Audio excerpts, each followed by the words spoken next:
Key 17. The Star. Tsadi, transliterated as TS or TZ or CZ, as in Tsar, value 90, and as a final letter, value 900, means fish hook, signifying that which draws the fish, nun, out of the water, mem. The water is reflected personal existence, symbolized by the hanged man. It is also, in a sense, the ocean of subconscious mentality. The fish symbolizes transforming and reproductive power, the activity which lifts the fish up out of the material relations of personal existence and utilizes the reproductive forces as a regenerative agency, is what is indicated here. Now, a fish hook is a symbol of angling. Thus, in our thought, it is related to the ideas of experimentation, quest, and research. It is a quest for that which is not definitely realized as yet, a sort of groping, a feeling of one's way, that we speak of as fishing. What is clearly intimated here is that whatever the fishhook symbolizes must be some agency or instrumentality whereby one investigates the unseen and the unknown, whereby one makes attempts to solve enigmas or to discover secrets, or to follow a more or less faint trail leading to the solution of a mystery. Meditation is the function attributed to Tsadi. It has been defined as an unbroken flow of knowledge in a particular object. It is a fishing for truth in the depths of subconsciousness.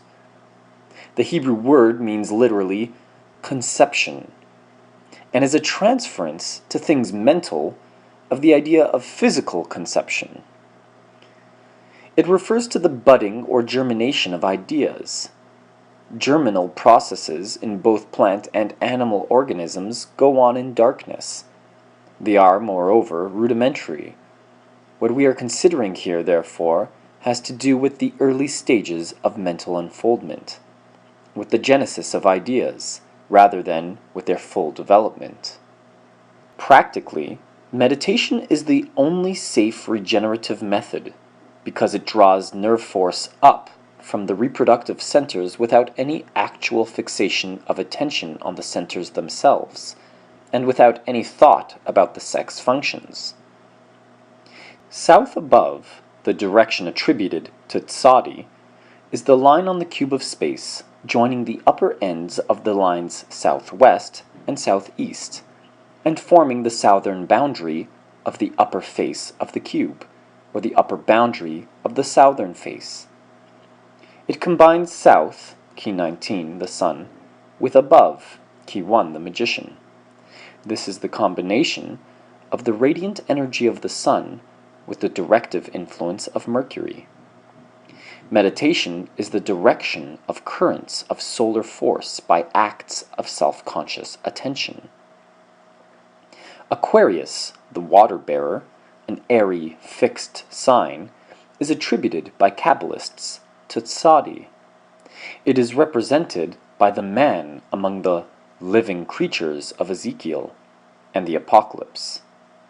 Its astrological symbol is shown on the Wheel of Fortune, two wavy lines, one above the other. This is also an alchemical symbol for dissolution, and we have already seen that solution is one of the ideas connected with the symbol of the fishhook. The Aquarius symbol, moreover, is one of many Hermetic representations of the axiom, that which is above is as that which is below. Ancient astrology made Saturn, key 21, the world, ruler of Aquarius. Modern astrologers find that this sign receives also the influence of Uranus, key 0, the fool. Aquarius governs the ankles. Aquarians are said to be intuitive and fond of occult research. They succeed in pursuits where steady mental application and intense concentration are necessary. That is, they are naturally meditative, naturally given to activities which lead to the discovery of difficult, elusive modes of truth. All this agrees with the ideas associated with Sadi. The color correspondence to Aquarius is violet. Its musical tone is A sharp, or B flat. The natural intelligence is the mode of consciousness attributed to Tzadi. The Hebrew of the adjective natural is from the root teth, beth, oin, T-B-O, meaning literally to sink. The connection with the fish hook, which must be dropped in water to catch the fish, is obvious. Natural intelligence, or awareness of the hidden qualities of nature, is arrived at by meditation. This is the great secret of the occult power wielded by Oriental adepts. See Patanjali's Yoga Aphorisms for the enumeration of the many powers which may be developed by intense concentration and prolonged meditation. Because the number 17 reduces to 8, this picture has occult correspondence to the trump entitled Strength. It shows the method whereby knowledge of the great secret is attained. This method solves the mysteries of nature and, as the picture shows, unveils her to the enlightened seer. The great yellow star signifies the cosmic radiant energy which is sent forth from the various suns and fixed stars of the universe. It has 8 points. Thus, its geometrical construction is like that of the Wheel of Fortune, or the symbols of spirit embroidered on the dress of the fool. This star symbolizes the solar energy hinted at by the attribution of the direction south above to the letter Tzadi. The inventors of tarot used innumerable devices to remind us that in our mental and magical work we are using an actual force which has definite physical forms of expression. Meditation modifies and transmutes the personal expression of this cosmic energy, and that personal expression is what we term nerve force. The 7 smaller stars refer to the 7 interior stars, which are the same as the chakras mentioned by Hindu occultists. They are also the metals of alchemy and the planets of esoteric astrology. They are sacral plexus, Saturn, lead, Muladhara chakra; prostatic ganglion, below the navel, Mars; iron, Svadhisthana chakra; solar plexus, Jupiter; tin, Manipura chakra; cardiac plexus, Sun, gold, Anahata chakra; the pharyngeal plexus, Venus, copper or brass, Vishuddhi chakra; pituitary or postnasal ganglion, Moon, silver, Ajna chakra; and pineal gland, Mercury, quicksilver, Sahasrara chakra. They are shown white to indicate purification. As said, one should beware of fixing attention upon the centers themselves. Their activity may be stimulated by engaging in the kind of meditation suggested by the modes of intelligence attributed to the corresponding letters.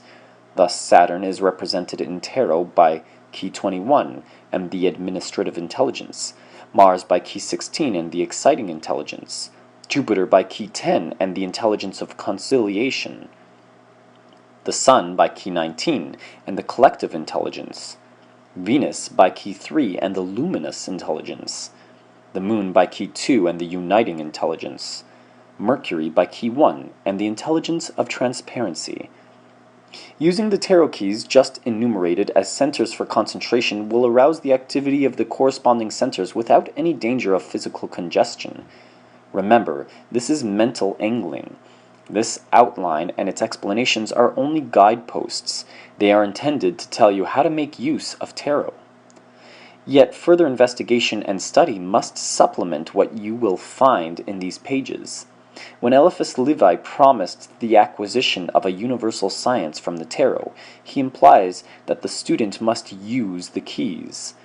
You have just now been referred to Patanjali's yoga aphorisms and their enumeration of the powers to be gained from meditation.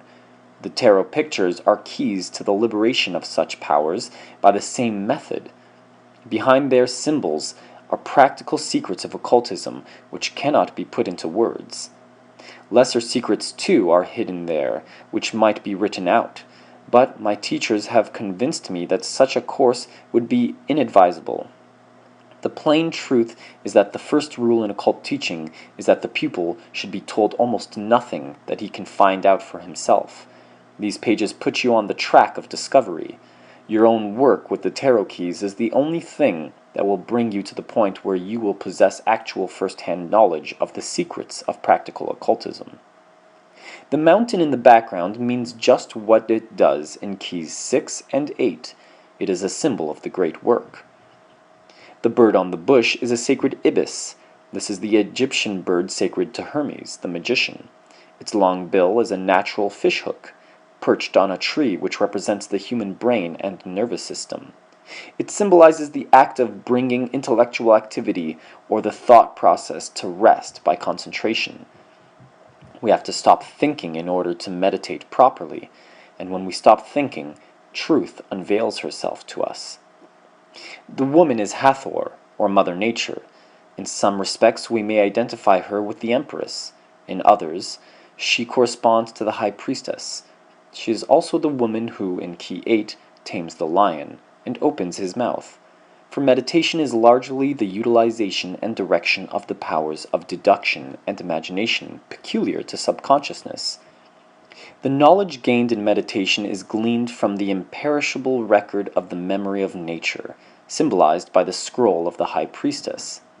Furthermore, meditation develops specific powers, and it does this by controlling the animal forces in human personality, as pictured in Key 8. The pool is the universal consciousness, or reservoir, of cosmic mind stuff, which is stirred into vibration by the act of meditation. This is indicated by the stream of water flowing into the pool from the right-hand picture. It indicates direct modification of the cosmic mind stuff apart from sensory experience. The stream flowing from the other picture divides into 5 rivulets, which flow back to the pool along the ground. They indicate the fact that meditation also modifies sensation and unfolds higher and subtler types of sense experience. The left knee of the woman supporting her weight rests on earth. Her right knee, bent to form the angle of a square, is over the pool, and her right foot rests on the surface of the water. Thus the earth supports her weight, but she balances herself by water. That is, sensations derived from physical forms are the main support of meditation, but these are balanced by experience gained direct from subconsciousness. This picture shows the third stage of spiritual unfoldment. It is the calm which follows the storm, depicted by Key 16. It is a period of quest and search. The light is dim, like starlight, but these stars are distant suns. Thus it is written, quote, "When you have found the beginning of the way, the star of your soul will show its light." End quote.